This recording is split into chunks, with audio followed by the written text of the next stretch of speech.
Hi friends, welcome back to my channel iQOO. In this video I'm going to do the extreme level of CPU throttling test comparison between these both phones right now. Yes friends, right now I'm going to do the CPU throttling test for about 30 minutes of time continuously between these two devices, and let's see which phone will be having what kind of graph during this 30 minutes of CPU throttling test. And I'll be using the 100 threads during this time of comparison between these both phones right now. And during this process, I did enable the extended run capabilities between these both phones. And the main reason I am trying to show you extended run capabilities because in the Realme GT2, the benchmarks and performance will be higher if you try to use the extended run capabilities in this device. That's the reason I'm trying to show you everything before starting the video.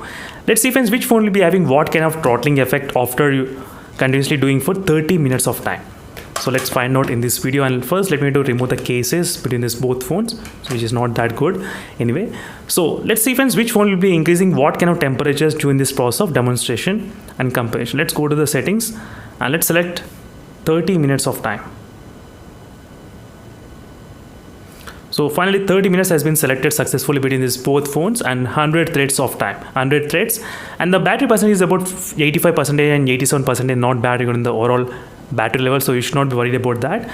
Right now let's find out friends what will be the overall 30 minutes of CPU throttling test comparison side by side.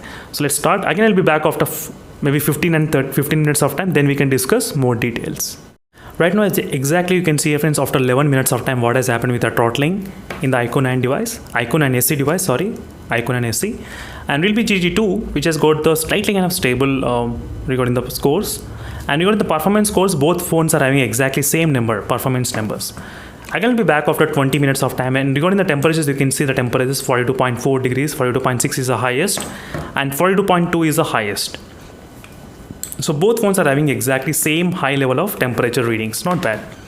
So I'm going to be back after 20 minutes of time, or maybe close to 30 minutes of time. Let's find out what's happening here. Right now, as you can see friends, after reaching close to 23 minutes of time, this is a CPU throttling graph between these both phones. So this is a kind of extreme level of throttling test which I'm trying to do between these two devices, Realme GT2 and the iQOO 9 SE device. And let's check out the temperatures, what's happening with the Realme GT2. Did reach up to 42 degrees Celsius, and iQOO 9 SE did reach up to 41.8 degrees Celsius. So very close regarding the both phones in terms of the temperatures wise. Not only that, if you try to observe overall scores, also very close to each other regarding the performance scores as well. Again, I'll be back at the end of the benchmark test results.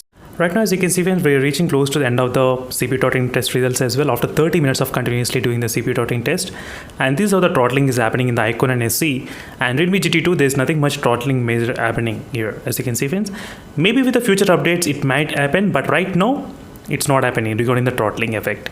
Even in the beginning also, iQOO 9 SE, I did not see this kind of throttling in this device. But maybe with the recent updates, it has been happened. So finally, this is the score which we got between these both phones. Exactly friends, I did try to take the screenshot. And right now, if you try to compare the high scores, so the overall CPU total up to 81% and 76%.